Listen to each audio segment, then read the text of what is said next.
Bonsoir, Dr Ben Youssouf Keïta. Bonsoir, monsieur le journaliste. Merci de nous recevoir chez vous. Avec plaisir. Voilà, 6 mois de transition en Guinée. Aujourd'hui, nous ne connaissons pas toujours la durée de cette transition. Aujourd'hui, comment vous expliquez cette situation qui prévaut dans ce pays? Bien, il ne faut pas aller vite en besogne.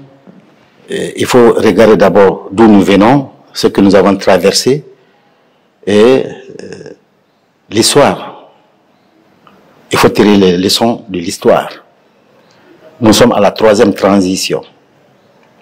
Vous avez vu la première transition avec le feu général Lansana Conté, c'est allé plus de 10 ans. Ensuite est venue la transition avec le capitaine Moussa Dadis Camara et son binôme Sekouba Konaté, qui a été une transition courte, violente, que nous souhaitons plus revoir. Aujourd'hui, nous sommes, comme on dit, il n'y a jamais 203, à la 3e transition. Nous voulons que cette transition soit la dernière dans l'histoire de la République de Guinée. Et pour cette raison, il faut aller doucement. Il ne faut pas confondre vitesse et précipitation. Il vous souviendra qu'avant le 5 septembre, l'année 2020 a été une année de douleur pour le peuple de Guinée. Ça a été une année de confrontation entre deux groupes, le groupe de la mouvance présidentielle dans le cadre idéologique et le groupe de l'opposition qui sont soldés par des manifestations qui ont été émaillées de pertes en vie humaine, de destruction de biens et surtout de personnes qui sont restées handicapées à vie. Donc, avant le 5 septembre, il y a eu beaucoup de tentatives par les voies légales de maintenir la démocratie, d'éviter le tripatouillage de la Constitution, d'éviter le 3e mandat, que certains appellent même 3e Nambara, on le voit. Alors donc, dans cette situation où tout le monde avait pratiquement baissé les bras, parce que non seulement il y a eu les élections présidentielles, il y a les élections législatives, et la Constitution a passé. Dans la tête de tout un chacun, surtout moi dans ma tête, je me disais déjà que j'ai échoué. Alors j'attends maintenant voir ce que l'avenir nous réservera, et dans ma tête j'étais préparé jusqu'en 2025. Si entre-temps, le 5 septembre, des patriotes ont pris la décision de nous donner ce que nous voulions, c'est-à-dire mettre fin en un mot au 3e mandat, 3e Nambara, et nous savons dans quelles conditions. Ce n'est pas de manière pacifique qu'ils l'ont obtenu. Ça a été violent, parce que c'était un coup d'État où il y a eu des pertes en vie humaine. Et comme le colonel lui-même dit, ils sont allés à la mort. Il faut le savoir. Si ils ont fait cela, et le 5 septembre, ils ont commencé déjà par libérer tous les prisonniers politiques, des leaders politiques qui étaient empêchés de sortir parce que les passeports avaient été bloqués et parce que aussi les sièges avaient été fermés, cadenassés. Tous ont recouvert la liberté en ce qui te concerne, et pour le passeport et pour les sièges.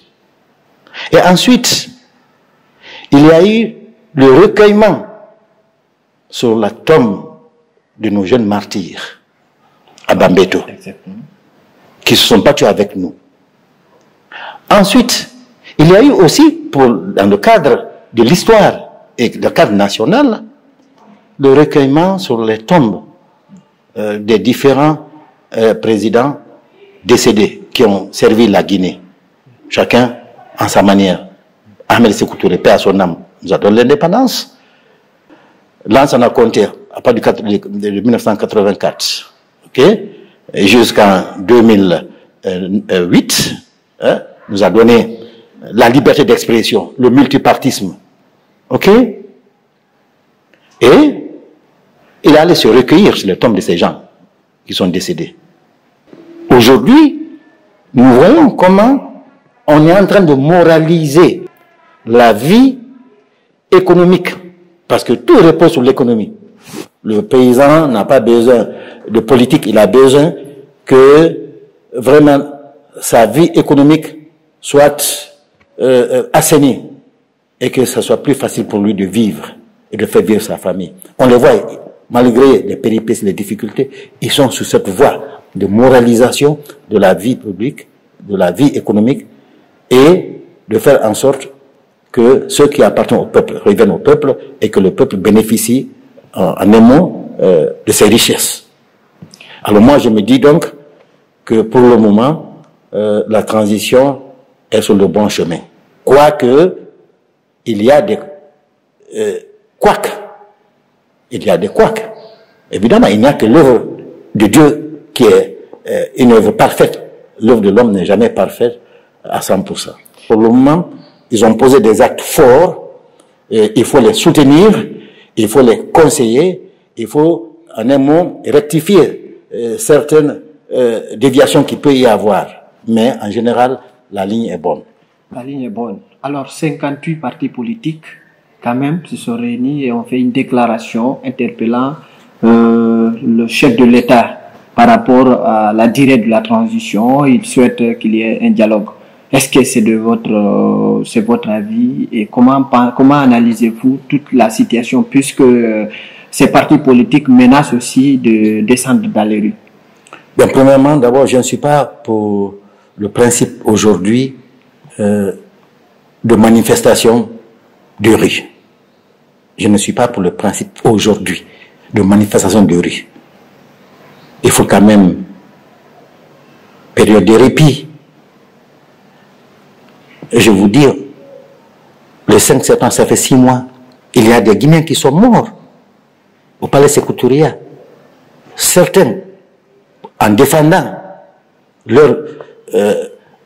ceux pour lesquels ils ont été mis là, ceux qui défendaient le professeur Fakonde, certains sont morts dans l'exercice de leurs fonctions. C'est des patriotes parce qu'ils ont accompli leur mission, c'était de défendre l'institution qui est là-bas. Et d'autres qui sont venus pour changer l'ordre et pour changer le cours de l'histoire. Au souhait de certains, comme nous, ont aussi perdu la vie. Ça fait 6 mois. Et c'est tous des patriotes, tous des Guinéens. Ils sont morts aujourd'hui. Ils sont enterrés à Bambeto. Ils sont morts. Il y en a enterrés dans les fosses communes à Zérékoré. Il y en a un peu partout en Guinée. Alors c'est encore frais dans les mémoires. Et tout ça, c'est raison politique. Ces manifestations-là, pour le moment, il faut les éviter. Cependant, pour qu'il y ait entente, pour que tout cela soit tassé, il faut que le CNRD accepte de dialoguer. Il faut qu'il y ait un cadre de dialogue. Alors, d'un côté, je ne suis pas d'accord pour le moment pour les manifestations en cette période-là, quelles que soient les manifestations, je ne suis pas d'accord pour ça. Et d'autre part, j'insiste et j'incite le CNRD à ouvrir la porte du dialogue. Parce que sans dialogue, on est vraiment, on a la porte ouverte pour la mésentente et pour la confrontation. Et moi, je ne souhaite absolument pas la confrontation. Ok? Donc que chacun mette un peu de l'eau dans son vin et que chacun pense vraiment au bonheur de la Guinée et des pauvres Guinéens. Des deux côtés, nous les politiques et le CNRD, les militaires, que nous nous asseyons pour trouver une voie de solution. Sans menace, je dis bien, sans menace, sans violence et dans la compréhension absolue. Alors, on va parler de récupération de biens de l'État. Depuis quelques semaines, le gouvernement est en train de faire de réaménagement pour la récupération de biens de l'État, surtout ces derniers temps qui ont en tout cas provoqué beaucoup de polémiques dans la cité concernant la récupération de la cité ministérielle et encore celle de la maison de Cellou Dalein et de Sidi Touré. Aujourd'hui, quelle analyse faites-vous? Bien, d'abord, il faut savoir que les biens de l'État sont inaliénables. Aussi, il faut savoir que l'État est une continuité. Et le CNRD, dès la prise du pouvoir, a déclaré que la boussole de tous les Guinéens sera désormais la justice. La boussole de tous les Guinéens sera désormais la justice. Alors, si je suis d'accord qu'il est nécessaire et il faut continuer de récupérer les biens de l'État parce que c'est pour le peuple de Guinée. C'est pour servir l'État dans sa continuité à tous les niveaux. Que ce soit les logements privés ou les zones d'habitation, que ce soit les infrastructures, tout c'est dans le portefeuille de l'État. Alors, si je suis d'accord sur le fond de la récupération des biens de l'État, sur la forme, je ne suis pas d'accord. Et il vous souviendra, alors qu'encore j'étais membre de l'UFDG, donc de l'opposition, parce qu'aujourd'hui il n'y a pas d'opposition, il y a les militaires au pouvoir et nous les politiques. Dès que un des hauts cadres du parti au pouvoir à l'époque a été expulsé dans un délai très court de 48 heures de chez lui, je veux parler de celui qui était le président de l'Assemblée nationale 9e législature. Damaro. Exactement. J'ai été celui qui soit monté, je suis monté au créneau où j'ai dit que ce qui commence là, il faut beaucoup faire attention. Après, le parti au pouvoir, c'est venu à nous, l'opposition. Et ça nous a touchés à travers les deux leaders. C'est le Dalein et Sidi Touré. Exactement. Heureusement, après toutes ces récupérations, il y a plus de 60 bâtiments qui sont en train d'être récupérés depuis la cité ministérielle et un peu partout. J'ai apprécié le fait que le président du CNRD, le colonel Mamadi Doumbouya, dise maintenant qu'il faut examiner les documents, les dossiers, cas par cas, les cas au cas individuel. C'est ce qu'il fallait faire dès le début. C'est ce qu'il fallait faire dès le début. Donc, je dis que l'erreur est humaine. Seulement, il ne faut pas persévérer là-dedans. Parce que ça devient diabolique. Et que je sache, entre nous, Guinéens, personne n'a intérêt à faire du mal à qui que ce soit. Et nous avons tous intérêt à nous entendre. Mais, il faut savoir deux choses. Que tout ce qui appartient à l'État appartient à l'État. Et l'État est une continuité. Alors, il faut éviter donc de prendre des décisions qui demain ou après-demain peuvent vous rattraper de tous les deux bords. C'est une leçon pour la génération présente et la génération à venir. Alors, c'est dans le même cadre quand même, la CRIEF a interpellé beaucoup de dignitaires de l'ancien régime. Aujourd'hui, si on vous posait la question, comment vous analysez cette interpellation des anciens dignitaires, comment répondez-vous? Il faut les interpeller selon la loi. Une fois de plus, je suis totalement d'accord et je salue l'idée de la création de la CRIEF pour moraliser l'administration guinéenne et la vie économique de notre pays. Pour mettre fin au paradoxe, Guinée, pays d'un scandale géologique, un des pays les plus riches en Afrique, malheureusement, scandale de pauvreté, parce que le Guinéen lambda ne peut s'offrir le luxe de manger 3 fois par jour. C'est incroyable, c'est inacceptable. Et tout cela parce qu'il y a des personnes qui pensent qu'ils sont vraiment les plus bénis, qui pensent qu'ils ont le droit de prendre tout pour eux, tout ce qui appartient aux autres pour eux, et les autres, voilà, non qu'à tirer le diable par la queue. Alors moi je dis, non seulement il faut continuer de nettoyer vraiment cette situation de détournement, de gabegie, et d'expoliation des richesses du peuple par un groupe, il faut continuer, mais aussi il faut que ceux qui sont aujourd'hui aux affaires sachent que demain et aussi ils peuvent être poursuivis par la CRIEF s'ils ne prennent pas, ils ne tirent pas les leçons de ce qui est en train de se passer. C'est pour cette raison que je salue la CRIEF, mais une fois de plus, si le fond, il est bien, je le salue, la forme, il faut respecter la loi.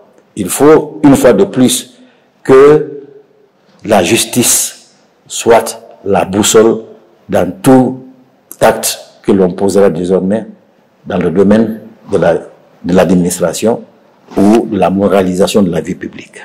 On va venir sur votre parti politique, votre nouveau parti politique. Aujourd'hui, vous êtes devenu président des partis politiques. Dites-nous quel est son nom et quelle sera sa vision. Bien, le parti est en création. Alors, notre parti politique, qui est en gestation, parce que nous sommes en train de mener des démarches. Il n'y a pas encore 2 mois que nous avons lancé l'idée de créer un parti politique. Son nom? ACP. Alliance pour le changement et le progrès. D'obédience socio-démocrate. Donc, nous avons pris la responsabilité de créer le parti.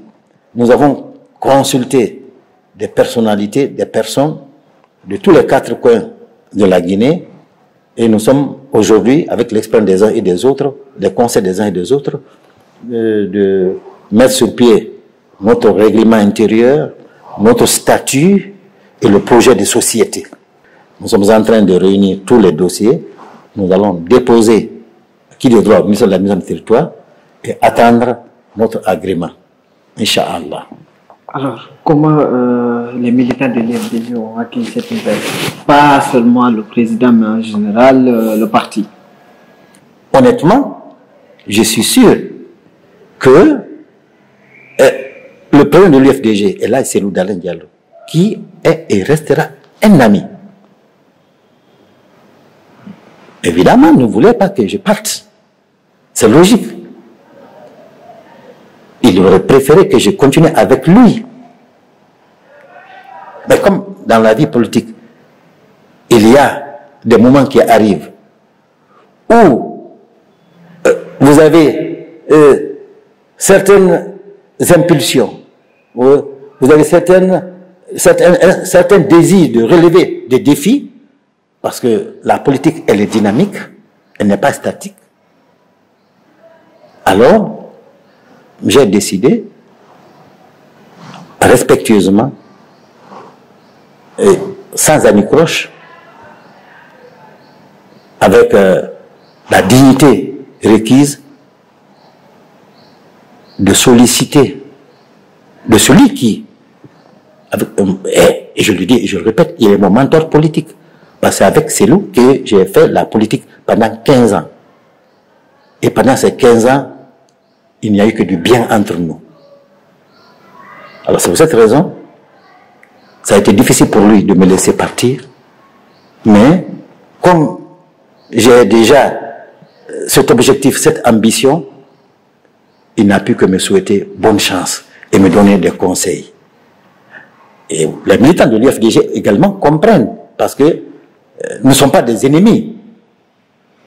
Vous comprenez? Ils ne m'ont pas fait du mal, je ne leur ai pas fait du mal. J'ai servi loyalement, honnêtement, avec toute mon énergie, pendant 15 ans, l'UFDG. Je n'ai que de bons souvenirs de l'UFDG, et je suis sûr qu'ils n'ont que de bons souvenirs pour moi. Nous avons la même ambition, c'est accéder au pouvoir en Guinée, essayer de faire du bien pour la Guinée, et c'est Dieu qui sait donner.